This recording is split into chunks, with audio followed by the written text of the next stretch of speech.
Welcome back to Viseven Co-Creators, the podcast where we open the door to the role that keep this company running. And every organization has one person who reads phishing emails and gets genuinely excited. So today we're talking to ours. So Olena Kabakova, Information Security Officer at Viseven. Welcome to Viseven Co-Creators, Olena. Hi everyone, nice to be here and nice to meet you with anyone.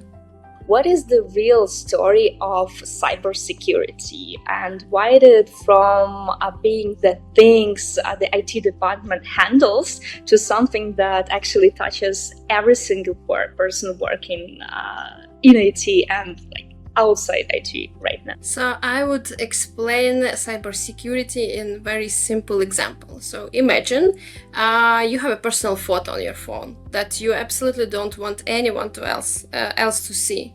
So now imagine one day you're waking up and discovering that the photo has been published in the internet and everyone can access it.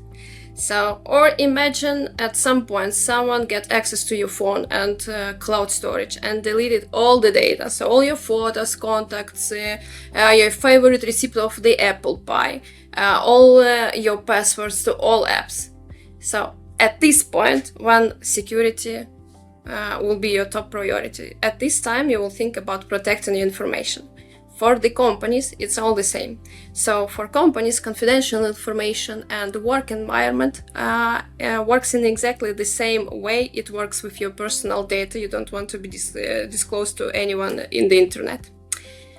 So cybersecurity is about making sure the information is available for those people who should have access to it, and protect from those who shouldn't access to it, and make it available to the business at the point they need it. So as well as protecting the environment itself, so that no one can get access to it and use it in a harmful way.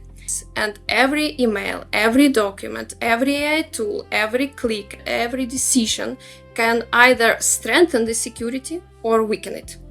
So this is about security. All our behavior, all processes, all tools, all they play a huge game, and it's like a small puzzles which build our main goal is to build the trust. We are entrusted by our clients with their information, something that is valuable for them. And by our behavior, by building a security culture, by building security tools, by building secure processes, this is how we can demonstrate to our clients that we are a reliable partner, not only through the technologies, but also from the secure processing of their information, that we can be trusted, that we can be reliable, and that we will do everything we could to safeguard the information and valuable assets they give us as our part of our partnership. Imagine you're at the family dinner, and someone your uncle or anyone else asking, what do you do? And how do you explain this to the ordinary person? I was asked by my mom this question for, dozens of times. And you start from what is security itself, so what we discussed previously. And then I just try to answer the simple way, So if we are talking about the part related to the client compliance, to the client contractual obligation we are required to follow. This is the simple part, So each of our clients have some sort of requirements in the contracts, in the SOW, in any other ways communicated to us. And they all expect that if they use our product, if they provide us their data, we will build our partnership on based on the security. So the security forms this very important background. And if we will return to any RFI, RFP, whatever process related to this initial stage of partnership, it's important what we sell, but it's also important how we build the processes under the product, under our services. And the security is one of the steps that one of the key pillars for the to show to the clients that we are a reliable partner. They can trust us, and we will do all that they expect from us from the security point of view, not only from the product side or service side. This is like a first part of the of my role. The second, more like complex part, is related to security. But security itself, if we would think of security just like protecting as much as possible, implementing as much controls as possible, the business will just not be able to work at all. So if security were only priority, we could lock everything down. We could heavily restrict the accesses, slow down every change with multiple approvals, and prohibit the use of many tools, because each of them pose some sort of might pose us some sort of vulnerabilities. But that would probably it will probably reduce most of the risks, but the business would just struggle to move forward at all.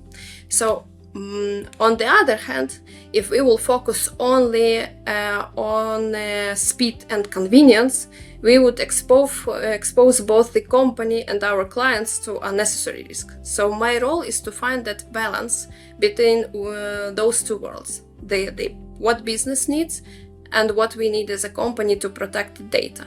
What things make your life easier in professional meaning? I mean, what are you using? What is like making your professional, like your role, your day-to-day role easier? I wouldn't focus here on tools, but rather on learning. So from the beginning, I start working on the position of the related to security. The first position was not security itself. I understood the simple thing. Yeah, you need to learn a lot. You just need to research, learn, research, learn, and all that circle by circle, because cybersecurity changes constantly. So new technologies appear, regulations evolve. AI changes the way we work. An attacker continuously adapted their methods. So you can never really say that, okay, I have enough tools, I know everything, and we are good to go. So it's not this will not work in that way. So I think learning is just like simply the part of the job, and the more important tool itself, or mindset or skill. Yeah, so you can name learning as any of those. So I think learning is the most important for us. From technical perspective, we rely on many different tools. So it's not like one that like give us a big picture or help us protect everything from using just one tool set. So it's like monitoring solutions, vulnerability management solution, endpoint protection, identity management, so lots of stuff. And they all provide like different pieces of puzzle, and at the end you'll get this whole security setup. But no single tool tell you the whole story, so none can be used to protect anything. They all play some part they need to. Let's talk about some red flags. Maybe you can name some signals that make you narrow and your eyes and think, that's something going to work not like it should work, you know? I would say a little bit in another way. So we have like two types of red flags. One is related more like to the what could lead to the incident, not itself already happened. Yes, what can increase the incident possibility. Things like, if we are talking about not behavior, but in regards to technical stuff, it's like outdated system, excessive access rights, people using unapproved tools, AI tools, or whatever tools. All this increase the overall risk in the company, like decreasing the security we have implemented. But on a more strategic level, I would say that it all starts when convenience starts to outweigh security. Some tool will help you do your work easier, and you just go and use it. And this is not the way it should work, yeah? So you use it without analyzing the potential impact and potential risk. It's what we talked at the beginning of this podcast. So if you remember this example with the photos, yeah, this is it. So it's when people want to make something easier, faster, without thinking or analyzing on the impact of their decisions.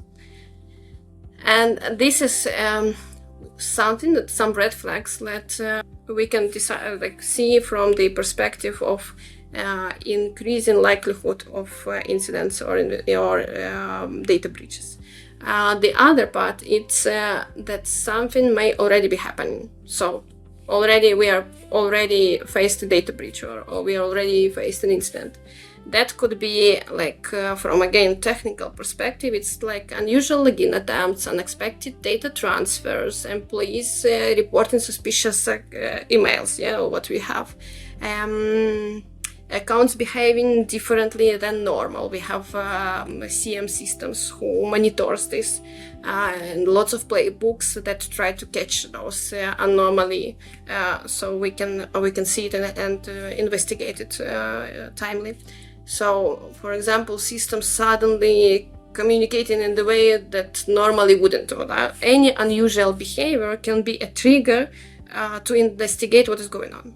Thank you, Olena, for being here, for sharing information, for sharing your experience, for your advices. That's it for this episode of Viseven Co-Creators. So different role next time, same idea, getting to know people we build everything with.